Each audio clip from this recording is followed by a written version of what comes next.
የ12 ዓመት ልጅ ሆኜ ነው የሰማሁት። በመርከብ ሊሄድ ትኬት ቆረጠና በመርከብ ሲኬድ 2 ወር 3 ወር ነው የሚካሄደው። በጣም ረጅም ወራት ይፈልጋል በመርከብ ስትሄዱ። እና ሰውየው ትኬት ቆርጦ አበሻ ስለነበረ ድርቆሽ፣ ቋንጣ፣ በሶ፣ ሌላ ምንድን ነው የሚይዘው? ቆሎ፣ ዳቦ ቆሎ ነገሩኛ፣ ሌላ ጭኮ ምናምን ሰብስቦ እየበላ እየሄደ መሃል ላይ ምግቡ አለቀበት።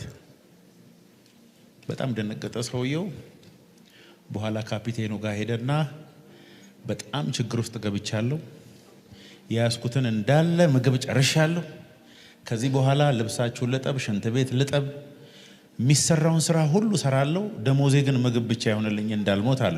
እንዴ ወደዚህ መርከብ ስትገባ ትኬት አልቆረጥክም ወይ አሉት። ኧረ ቆርጫለሁ።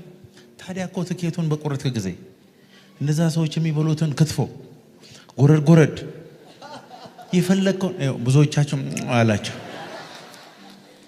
ያን ሁሉ ምግብ ብፌ ላይ ያለውን ሁሉ መብላት እኮ እንድትችል ትኬቱ ውስጥ ኢንክሉድድ ነው። ሰውየው ደስታና ሀዘን ተቀላቀለበት። ደስታው ከዚህ በኋላ አይራበም። ሀዘኑ ግን እስከ ዛሬ ግን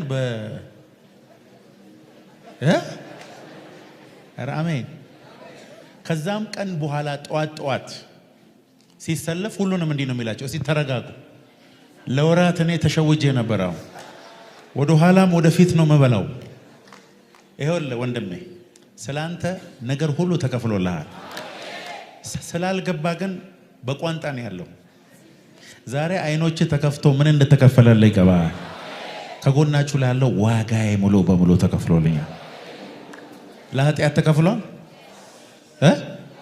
እስቲ ለኃጢአቴ ተከፍሏል የሚል፣ ለበሽታስ፣ ለሐዘንስ፣ ለድህነትስ፣ ለግራ ለመጋባትስ በቃ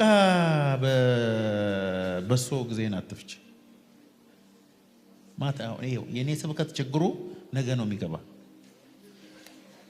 አንዳንድ ሰዎች ከተኙ በኋላ እንደ የሚሉት ዛሬ ይኸውልህ ዋጋ ሙሉ በሙሉ ተከፍሏል። በመስቀል ላይ ያልተከፈለና አንተ ወደፊት የምትከፍለው ሌላ ክፍያ የለም።